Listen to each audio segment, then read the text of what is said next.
Okay, it's time to record another one of these whiskey tasting videos. I don't like to call them reviews for some reason because I just don't. I don't know. This one's got a bit of dust on it.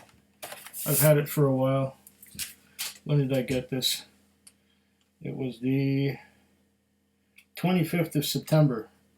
Now it is the 29th of January. And you'll probably see this in February sometime.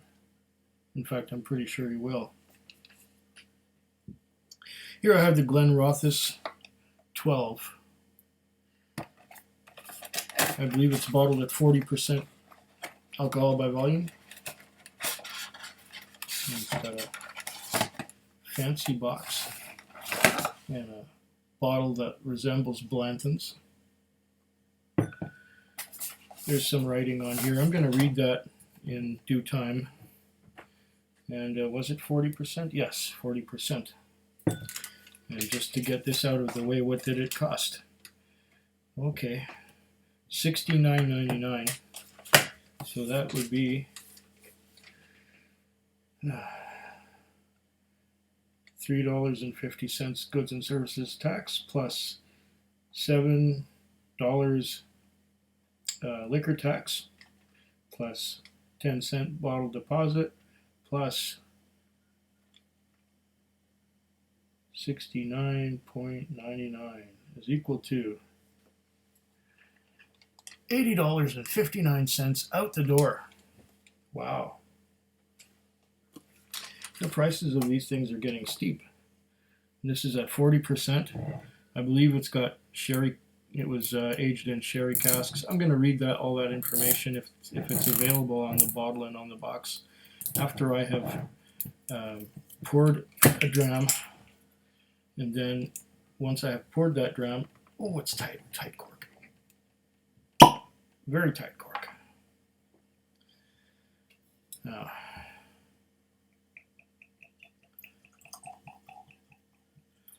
I know it's a neck pour. It's a first impression. I always go on first impressions.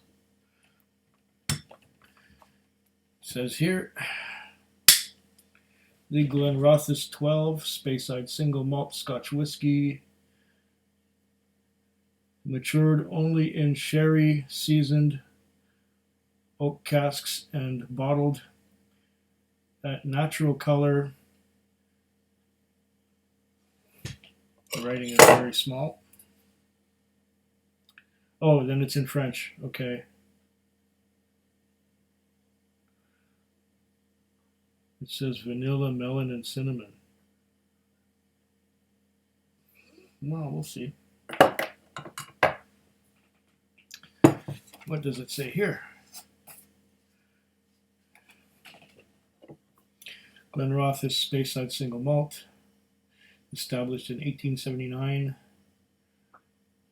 Quietly and without compromise, the Glenrothes distillery in the heart of Speyside has been crafting some of the world's finest whiskey since 1879. An authentic single malt Scotch, born from the natural spring waters that run through our estate, patiently distilled in our tall copper stills. The result is a remarkable new make spirit of exceptional elegance, ready to be matured to perfection in carefully selected oak casks. Okay. At the Glenrothes, our commitment to the highest quality wood is unwavering. Don't they all say that?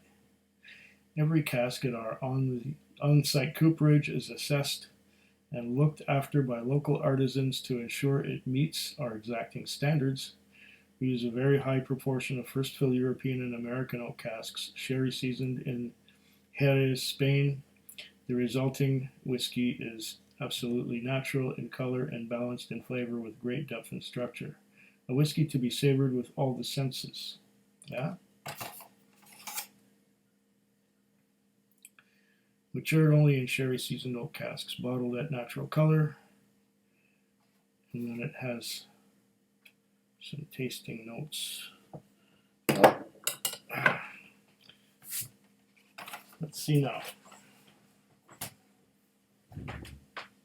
Let's see if this is better than the Whiskey Maker's cut that I did not too long ago. Okay. I'm getting the typical dark fruits.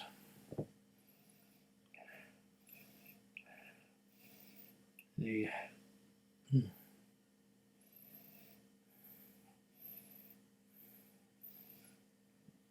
not dried fruits, fresh dark fruits. Plums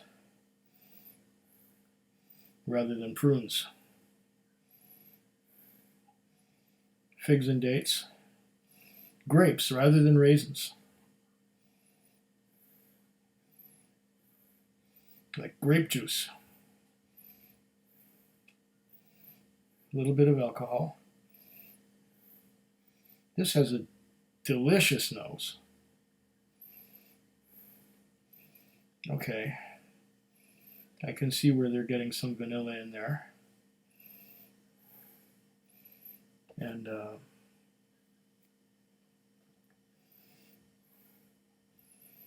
little bit of cinnamon on the nose, maybe, yeah. I see where that comes from. And ripe dark fruits. A little bit of alcohol, but not unpleasant. There's a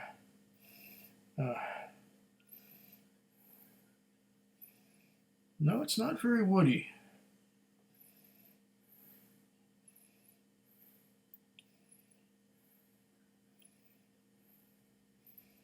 There is a hint, just a hint of oak tannins coming from some of the, no doubt, European oak that was used.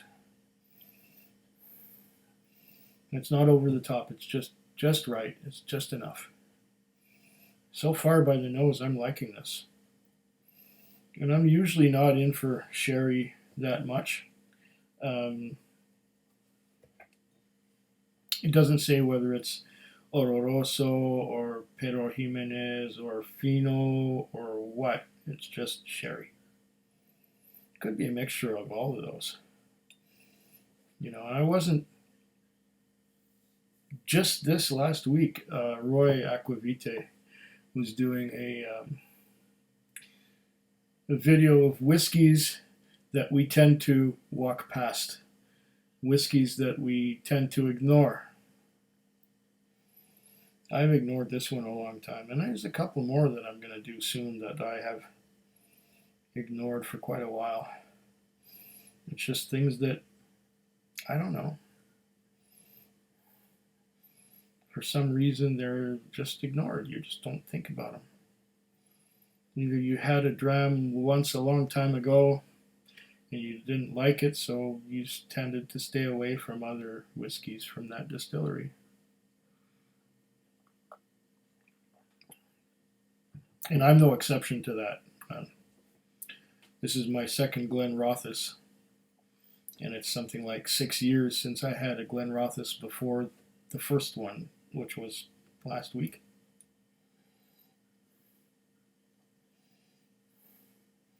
Or was it 2 weeks ago?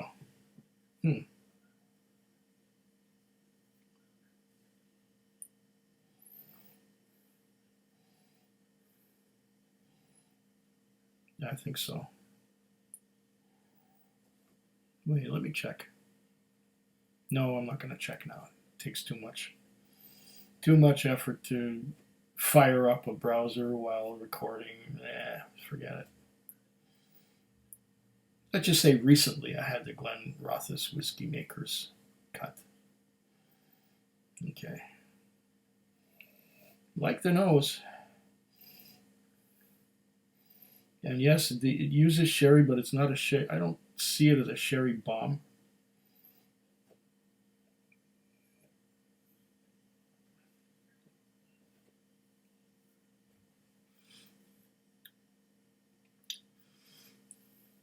Oh. For a 12-year-old, it has a lot of character. And for 40%, it has a lot of character. For a 12-year-old at 40%, it has a lot of character. I'd be willing to say that this almost has as much.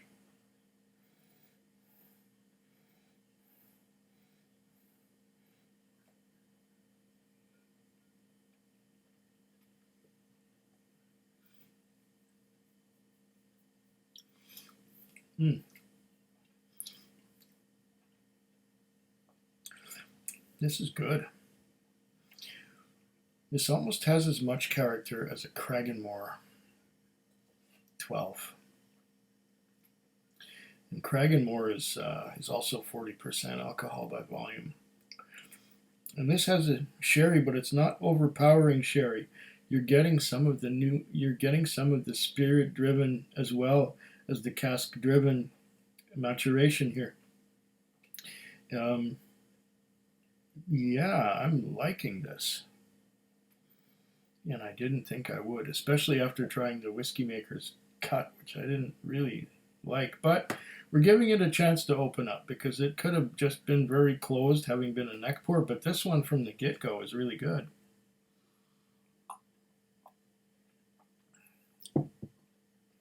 Not bad for a starter whiskey.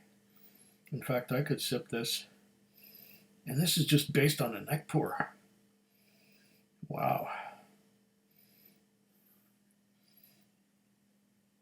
The nose is not so in your face as it was earlier before I took a sip. I'm getting acclimatized and accustomed to this.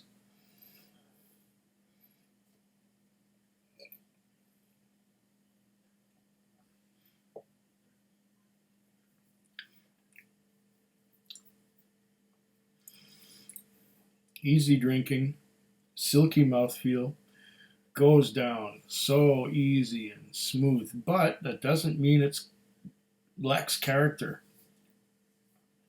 For a 40%er, this is beautiful. I prefer this over Glenlivet, Glenfiddich,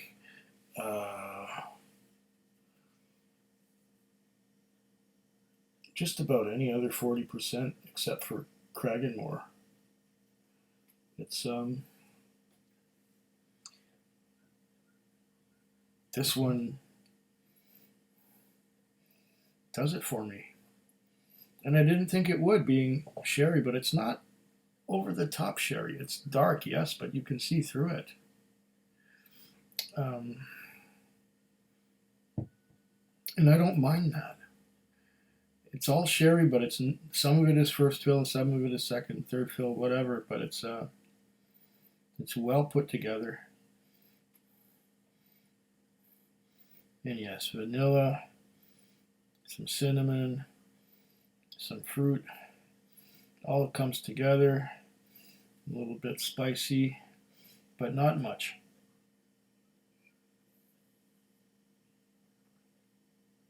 A little bit of a white pepper note on the finish too. Just a little bit, but it just goes down so easy. Yeah, there's a white pepper note just towards the tip of my tongue, and it's not an exceptionally long finish. I'd call it a medium finish. It's about, halfway. It's still there. It's still there on the tip of my tongue. It's still there. Very nice. Very nice whiskey. It's got the combination of silky mouthfeel. It's got good flavors. It's got a nice texture. It has a decent little finish, which has a bit of a hook to it. Yeah, I did not think I would like this, but I do. Slanchava. Food Quig. Food Quig. Food quick. Food Quig. Food quick. Yeah.